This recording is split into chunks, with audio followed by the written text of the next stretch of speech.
বন্ধুরা, হাবর স্পেশাল ব্লগে আপনাদের স্বাগত। আজ আপনাদের কাছে নিয়ে চলে এসেছি তালের পুর পিঠে। এটি অত্যন্ত লোভনীয় স্বাদের। আপনারা দেখতে থাকুন কেমন আমি বানাচ্ছি। আর যদি আমার চ্যানেলটি ভালো লেগে থাকে একটি লাইক দিয়ে দেবেন, সাবস্ক্রাইব করে দেবেন, তাহলে আপনাদের কাছে প্রথম আমার ভিডিওটি গিয়ে পৌঁছবে আর যেগুলো আমি বানাবো। তো নমস্কার। লোভনীয় স্বাদে তালের পুর পিঠে বানানোর জন্য আমি যে সমস্ত উপকরণগুলো নিয়েছি সেগুলো হলো তাল, চালের গুঁড়ো, নারকেল গুঁড়ো, একটু আদা বাটা, একটু এলাচ, এগুলো সব নিয়েছি।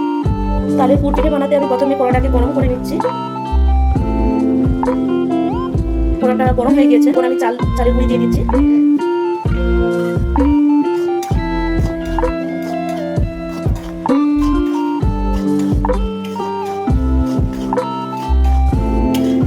এইভাবে চালের গুঁড়ি দিয়ে একটু নাড়াচাড়া করে নেব। চালের গুঁড়িটা গরম হয়ে গেলে ওকে নামিয়ে রাখবো। এখন 2 মিনিট নাড়াচাড়া করে নিতে হবে। ভালো মতো গরম হয়ে গেলে ওকে নামিয়ে রাখবো। আমি একটু লবণ দিয়ে দেবো কড়াইয়ে, একটু নেড়ে নেবো। স্বাদ মতো একটু লবণ দিয়ে দেবেন আপনারা। আমার প্রায় হয়ে আসছে, এবার আমি নামিয়ে নেবো। তালটা মিক্স করে নিয়েছি চালের গুঁড়োর সাথে। এভাবে একটা ডো তৈরি করতে হবে। আবার একটু তাল নিয়ে নিচ্ছি।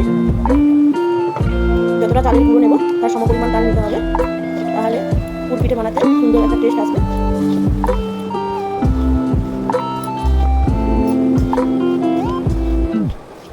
এভাবে আস্তে আস্তে তাল নিয়ে একটা ডো বানাতে হবে। এইভাবে একটা ডো তৈরি করে নিলাম তালের পুর পিঠে বানানো। ডোটা ঠিক এইভাবে হবে। প্রায় 5 মিনিট লাগলো আমার এই ডোটা রেডি করতে, মাখিয়ে তার জন্য আমি নারকেলের পুরটা বানিয়ে নেবো। এবার নারকেল পুরটা বানাতে গিয়ে আমি এরকম আগে কড়াটাকে গরম করে নিচ্ছি।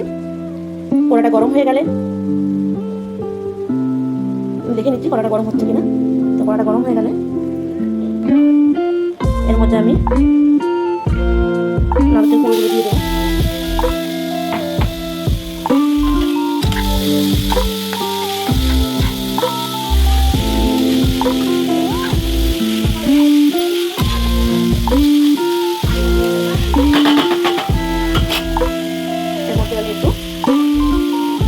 আদা বাটা দিয়ে দিচ্ছি যাতে একটা স্মেল বেরোয়, সুন্দর স্মেল বেরোয়।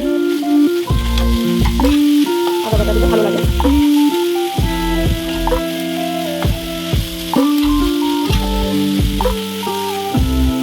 2 মিনিট পর আমি ফিরে এলাম।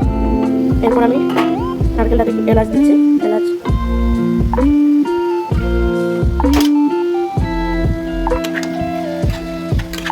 দিয়ে আমি একটু নাড়াচাড়া করে নেবো আর একটু সময়। যখন নারকেলের একটু চিট আসবে তখন আমি এটাকে নামিয়ে নেবো। একটু বাকি আসবে না।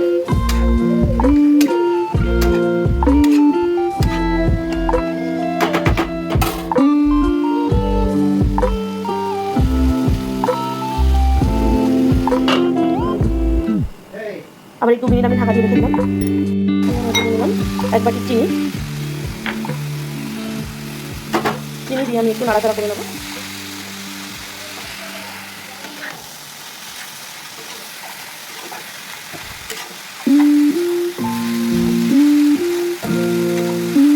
নাড়াচাড়া করে 2 মিনিট ঢাকা রাখবো যাতে নারকেলের একটা চিট আসে।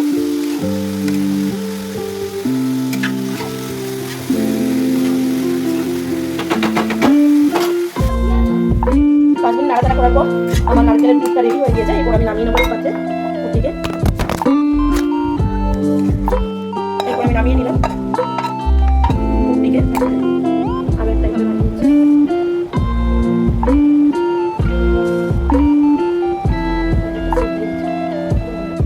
এইভাবে আমি পুর পিঠের সেটগুলো বানিয়ে নিলাম। এরপর আমি জলে ভাপিয়ে নেব। বন্ধুরা, আমার পুর পিঠে বানানোর জন্য একটা হাঁড়িতে আমি জল নিয়ে নিয়েছি এবং তার উপরে জলটা এখানে বয়েল হয়ে গিয়েছে। বয়েল হয়ে যাওয়ার ফলে উপর থেকে একটা ধোঁয়া বেরোচ্ছে।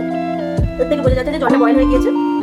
এরপর আমি এই বয়েল হওয়া জলের উপরে একটা পাত্র রেখে দিয়েছি। সেই পাত্রের মধ্যে আমি পিঠেগুলো রেখে দিচ্ছি।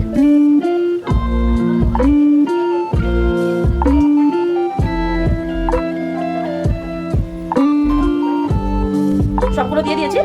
এরপর আমি একটা ঢাকনা এর মধ্যে চাপিয়ে দিলাম যাতে এটা সেদ্ধ হয়।